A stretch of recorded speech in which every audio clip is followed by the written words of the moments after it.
বাংলা বাঁচাও যাত্রা 29শে নভেম্বর থেকে শুরু হয়েছিল কোচবিহার থেকে। সব জায়গা না ছুলেও 11টি জেলা জুড়ে টানা এই পদযাত্রা চলেছে। সমাপ্তি সমাবেশে উপস্থিত ছিলেন সিপিএমের রাজ্য সম্পাদক মোহাম্মদ সেলিম, কেন্দ্রীয় কমিটির সদস্য বৃন্দা কারাত, সুজন চক্রবর্তী, রাজ্যনেত্রী মীনাক্ষী মুখোপাধ্যায় সহ অন্যরাও। যদিও জনসংযোগের এই পদযাত্রা কর্মসূচি আগামী বছর বিধানসভা নির্বাচনে সিপিএমের শূন্যের গেরো কাটাতে পারবে কিনা তা নিয়ে সংশয় থেকেই গেল পার্টির অন্দরেও।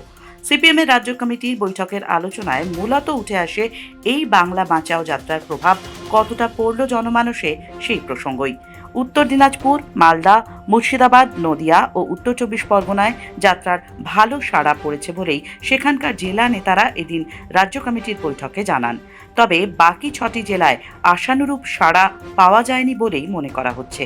নেতৃত্ব মনে করছে এই বাংলা বাঁচাও যাত্রার সুফল ভোটে নিয়ে যেতে হবে। মোহাম্মদ সেলিম আগেই বলেছেন যাত্রার সমাপ্তি, কিন্তু লড়াইয়ের শেষ নয়। আমজনতার কাছে পৌঁছতে এবার 10 দিনে 10,000 বুথকে টার্গেট করতে চাইছে সিপিএম।